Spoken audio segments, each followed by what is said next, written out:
Dedicat a Mario Cifuentes. Sí, home, Mario Cifuentes, aquest desvergonyit personatge que avui miserablement, com a gran covard que és, s'ha esborrat en una setmana en la que havia d'estar aquí donant la cara. Per això són els madridistes. Escolta, la gent no es creu que el Víctor Lozano i el Mario són íntims amics. Sí, és veritat. Perquè, clar, és que me'l desqualifiques cada setmana, pobre. Negocis junts.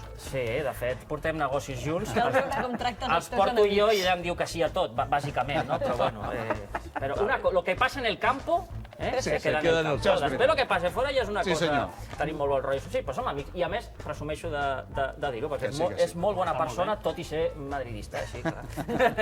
Bueno, el que dèiem, calents perduts que s'han posat...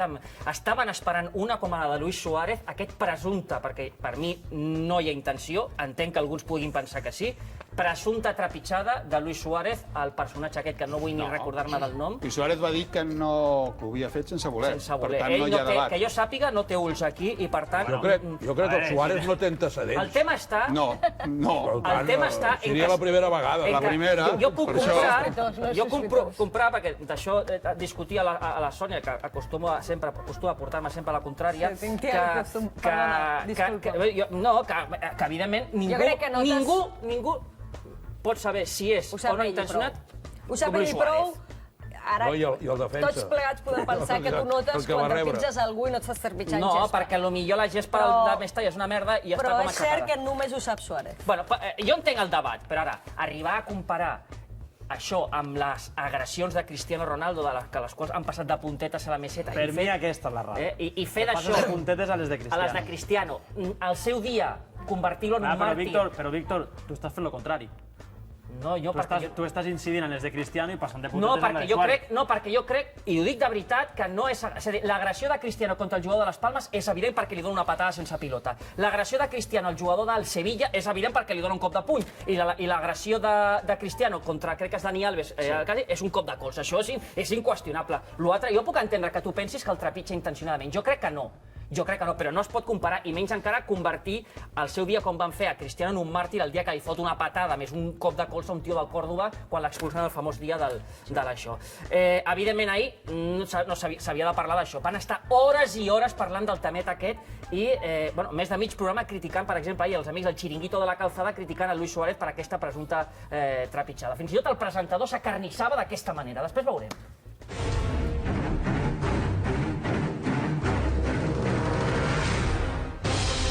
Hablaremos de lo que fue, yo creo, un acto feo de Luis Suárez, ¿vale? Y que el Barça tapa bien. No se puede ir pisando por ahí a la gente. De verdad, creo que es un error. Al margen de provocaciones, de golpes, de palabras fuera de tono seguramente, no se puede pisar a la gente. ¿Hay que perdonar a Luis Suárez por lo que hizo? ¿Habría que sancionarle en condiciones normales? Que en Inglaterra, por ejemplo, lo sanciona el sindicato de futbolistas. ¿Hay que sancionar a un futbolista cuando pisa a otro? Vale, bueno, ja veieu, no? El que deia, veieu Mentes Criminales? Se li dedica un episodi amb ell com el gran criminal de la història pel que va fer l'altre dia.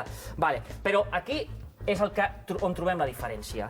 Per exemple, marxem el 26 de gener del 2015, el mateix senyor, el mateix presentador que diu això, fixeu-vos, amb una agressió molt més salvatge, la de Cristiano, el jugador del Córdoba, com aleshores, la diferència, el convertien en un màrtir i es parlava d'una campanya contra Cristiano. És el mateix programa. Lo lamentable es la persecución que está sufriendo, la rabia que le tienen algunos, los insultos que le están propinando, le tenían ganas. Cuánta rabia, cuánto rencor el futbolista, que más patadas recibe, el que acaba magullado en todos los encuentros, al que le parten la cara. Denunciemos a los violentos, a los que juegan al límite de lo permitido. Ellos son los malos y no Cristiano. Se ha abierto la veda contra el portugués. Ha empezado la campaña contra el Balón de Oro. Cada uno sabrá lo que hace, pero Cristiano merece, por lo menos, un mínimo de respeto. Però Luis Suárez no. Heu trobat la diferència entre una... El mateix respeto que demanen per Luis Suárez. Una agressió i una altra, quan és molt més fragant la de Cristiano. Bé, això són les coses que a mi m'encabronen molt del nacional mesetarisme i que hem d'aguantar permanentment, i sobretot els nostres amics, els culers de fora de Catalunya, molts dels quals ens segueixen per internet. I anem ja amb coses més divertides, no? Perquè, bueno, tots sabem el que va haver-hi amb el tema del riure de Piqué, etc, més o menys afortunat, però aquí apareix en escena un vell conegut, feia temps que no sortia, Bob Esponja Guti, Mr. Gin Tonic, per fer un tuit després de l'empat del Barça a València. A Madrid estan fatal, perquè ja celebren un empat del Barça a València que no fa tant, era un gran resultat. Felicitar al Barça por el punto. I fa els emoticones aquests que va fer Piqué al seu dia. Molt lamentable, molt poc original, i no sé si el va fer abans o després dels 4 o 5 gin tònics. Jo crec que després, perquè, jo, Guti, tu pots córrer més, home, que de cap vas bé. Tu pots córrer una miqueta més, Ara, és cert que no ha agradat el riure de Piqué, i ells són els menys indicats, jo crec, per parlar d'això quan se n'estan enfotent i han estat fent bestises contra el Barça. Sense anar més lluny, el mateix programa on va Bob Esponja Guti, en un dia que va perdre el Barça, no cal ni recordar quin dia, fixeu-vos quina era la pregunta als espectadors, la pregunta del dia. En aquest mateix programa on va Bob Esponja Guti, ¿eres feliz con la derrota del Barça? Chiringuito feliz sí, va guanyar el 92%, Chiringuito feliz no, 8%. I això què? Això no és riure-se'n del rival, això... Home, per favor, una miqueta de seriositat. Ara sí que arriba el moment de les grans xirigotes de la setmana. Ha estat un moment històric, vull dir, jo pensava que el Corconazo era insuperable i s'han superat aquests del Madrid, són la bomba. Però clar, què han fet des del nacionalcavernisme, des del mesetarisme més recalcitrant? Justificar-ho tot. Culpar a tothom, tothom ho ha fet malament menys el Real Madrid. Ho ha fet malament aquell, ho ha fet malament l'altre, ho ha fet el Villarreal, que no havia avisat... Bueno, i l'últim que faltava, us en recordeu de Roberto Plómez? És uns de la vella guàrdia del nacional-mesetarisme. Bueno, doncs va arribar a culpar el pobre àrbitre del partit, l'àrbitre del partit, perquè va dir que era responsabilitat seva que no sapigués que el jugador del Madrid estava sancionat. S'ha de tenir molta jeta, molta! El árbitro que está siempre y que tiene que saber los jugadores que están alineados, que no, pues eso es un problema suyo. Es un problema de... Es un problema del árbitro. Sí, es un problema de responsabilidad, Roberto. Por favor, tú dices que es un problema del árbitro del partido de hoy. El que tiene que supervisar que todas las cartulinas, el responsable de que todos los jugadores que salten al terreno de juego estén debidamente acreditados, es el árbitro del partido.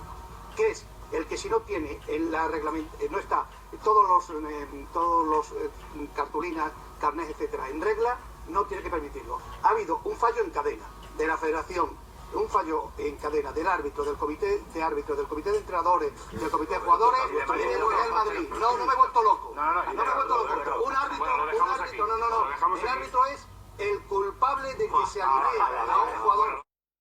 L'àrbitre és el culpable, no m'he vuelto loco. Naturalment. Estàs com una regadera. Si realment penses això i no parles al dictat del ser superior de l'altre... Avui el Josep Maria, en la seva pàgina Mundo Deportivo, recordava una anècdota amb el Flaco Menotti, no? Dient, escolta, és impossible que això passi. No, en el futbol tot pot passar. Tot pot passar. I pot passar fins i tot això que va passar a Cádiz, no? Sí, és veritat. I sembla que deies tu que no podia ser, sí. Al futbol passen coses que sembla que no poden ser, i jo ho tinc comprovat des de que m'ho va dir aquella època, l'any 80, moltes coses que en un moment deia això és impossible, al final passen. I la culpa és de l'àrbitre, clar. No, mai un diu, la culpa és meva, sempre busca terreny de joc, la pilota, el vent, la pluja... Esto es muy español, sempre la culpa és de l'altre. Això practiquen molt a la meseta. Però mira, ens ha permès gaudir o plorar o simplement sentir nàusees de discursos tan tremendos com el que veurem d'Alfredo Caraduro. Fixeu-vos, perquè la culpa també era del Cádiz i no li demanava, no, exigia al Cádiz que no denunciés i que demostrés que és un equip senyor. Això va passar en directe, no ens inventem ni està retocat, Vamos a ver, si hay una afición que ha dado durante años y años y años una demostración de que está por encima de reglamentaciones. Pero corto, duro, por favor. Y de cualquier otro tipo de situación que genera un resultado de un partido de fútbol, esa es la afición del Cádiz. Grande los momentos grandes en primera, grande los momentos grandes en segunda y grande, la más grande de todas, ahora en segunda división B. Y si hay una afición que merecía pasar a la historia por el perdón por la comprensión y por el fair play, esa es la afición del Cádiz. Y estoy convencido que ahora mismo muchos cadistas están conmigo y lo que quieren es que el Real Madrid no sea sancionado. ¿Por qué? Porque hay un partido de vuelta. ¿Y por qué no va a ganar el Cádiz en el Bernabéu de tal forma que pase a la siguiente eliminatoria? Y yo sé que el cadismo ahora mismo está pensando y está reflexionando. Igual... Y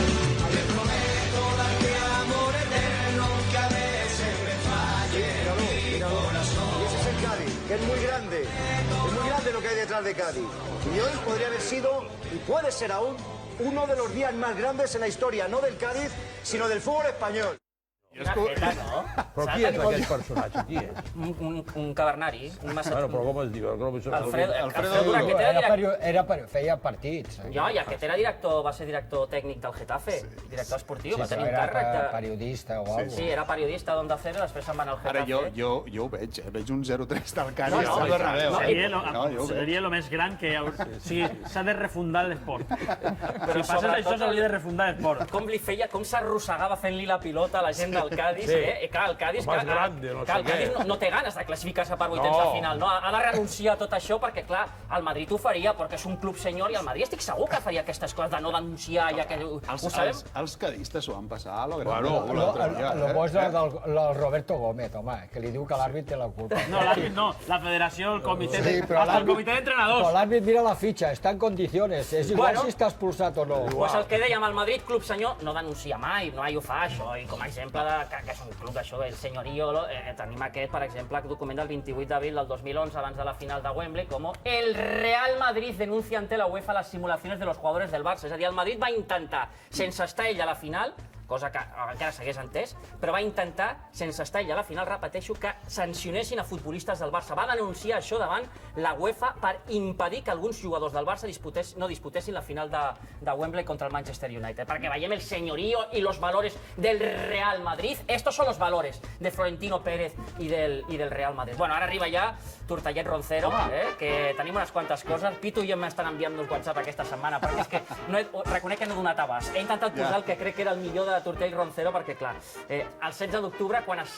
va fer el sorteig, ja va ser premonitori. Ja va ser premonitori perquè escrivia això, Tortell. Cádiz, Real Madrid, la bomba del sorteo. Grandiosa eliminatòria. La va clavar, perquè ha estat grandiosa. Bueno, en quant a dimensions, no, perquè només ha durat un partit. No, ni això.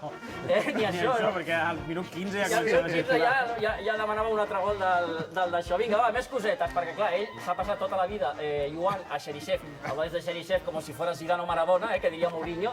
No he encontrado a Contrao en Valdebebas, lo veo más fuera que dentro, pero tenemos a Casado, que no sé quién es, sí. I a Xerisev! No problem, no problem. Ja vindrien els problemes, ja han vingut de fet aquests problemes. Aquesta foto no forma part de la tercera part de Dos tontos muy tontos, sinó que és dos listos muy listos. Xerisev i Roncero brindant pel gran espectacle que ens esperava. Xerisev no sabia el que feia fent-se una foto. El detall de Roncero, que porta una ronyonera. Sí. És veritat, no m'havia fixat. Veig allà, jo pensava que portava una birra, però no, és com una mena d'acreditació. Però és veritat, lleva una riñonera al más puro estilo. Yo soy madridista, yo llevo mi riñonera madridista, porque soy del Real Madrid. Al moment en què el tio es posava calent perdut amb el gol, ja creient-se classificat, és aquest moment, perquè ell escriu al moment, glorioso pase de James Rodríguez a Xerisev i golazo magnífico del ruso. Puro futbol! Això va durar, el que diu el sí, que 5 minutets, i es va acabar absolutament. S'ha de reconèixer que la gent de Cádiz té molta gràcia, perquè la portada que veurem ara, Josep Maria... Jo no, he hagut de triar una, perquè no teníem per una qüestió de temps, però a mi m'ha fet molta gràcia, no sé si a la nostra audiència també, Diario de Cádiz. El Cádiz passa sin apuros. Són molt bons. Això és real. Molt bo. És veritat, va passar sense cap mena de patiment, sense cap mena de problema. I això és real, això és d'un restaurant, i fixeu-vos, els nostres amics hostalers poden prendre nota, por motivos ajenos a este establecimiento no se podrá televisar los partidos del Real Madrid en Copa del Rey. Disculpen. Ja t'hauria vist. Si m'ho han enviat, sí. Però això tens Twitter. No, jo m'he quedat amb el WhatsApp. No que diguis. I el controles bé, no, el WhatsApp, per això? No, però bueno, tant bé cal. Total, que no he pogut resistir-me de tirar del fotògrafo del Pánico i d'un tuit que tenia guardat d'ell del 17 de juliol del 2013 on rajava del Barça, el Barça hi havia certs problemes, algunes coses, però te'l guardo perquè, mireu, pero seamos sinceros, el fotógrafo del Pánico. Es un auténtico placer levantarse, abrir el periódico y ver la verdulería de polígono en la que se ha convertido el FCB. Primer que no és cap motiu de menyspreu, d'insult, el que té una verduleria un polígon. És una feina tan respectable com qualsevol altra. Però si el Barça aleshores era una verduleria de polígono, què és ara el Madrid? Després del fax de Gea, després d'això del Cádiz, després del 0-4 al Camp Nou... Una mica... Curiosament, aquesta setmana ha estat amagadet, el meu amic, el fotògrafo del Pánico. No hi ha el Cifu, però m'aixeco jo, Levante, ja passi. Sí que aixeca, encara que sigui. Cuerpo a tierra, Cifu. Que no es trenqui. A tierra, tira el cartel. No. Tíralo. Ha debutat el xiringuito de la calzada del General Rodríguez. El tindrem aquí cada 2 per 3. Ara, la seva posada en escena al más puro estilo Torrente. Cocidito madrileño. ¡Ole! Madrileño, repicando en la bordilla, que me huele a hierba buena y a verbena en la vitilla. Cocidito madrileño del ayer y del mañana, pesadumbre y alegría de la madre y de la hermana. A mirarte con ternura yo aprendí desde pequeño, porque tú eres gloria pura, porque tú eres gloria pura, cocidito madrileño. I olé. I olé, cocidito madrileño, no pot ser menys caspós i més cutre i més salchichero, per favor.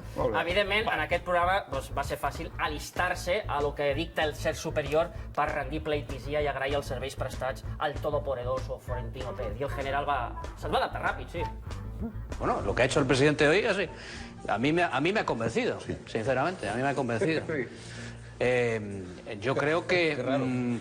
Mira, si podemos sacar una conclusión de todo esto, independientemente de lo que pase luego con el Madrid, creo yo, le retiren de la Copa, no le retiren de la Copa, la conclusión general que podemos extraer es que la norma es interpretable, no deja las cosas claras, ¿vale? Porque si tiene que comunicarle a alguien personalmente al jugador que está sancionado, que no puede disputar el partido, en este caso el del Cádiz, pues personalmente es personalmente. Es en persona. Tienes que comunicárselo personalmente. Entonces esto es un palabra contra palabra al final, creo yo. Me parece que aquí hay muchas ganas, Josep, tú lo sabes, de meterle mano a Florentino. ¿Le están esperando a Florentino? Hombre, muchos? pero no por esto. Gran debut, del general. Gran debut del general. I sobretot, mamazo, em perdó l'expressió, a Florentino Pérez. Josep, tú lo sabes, claro, coño, como te hacen los guiones. ¡Esto es una vergüenza! ¡Váyase, señor Cifuentes! ¡Váyase!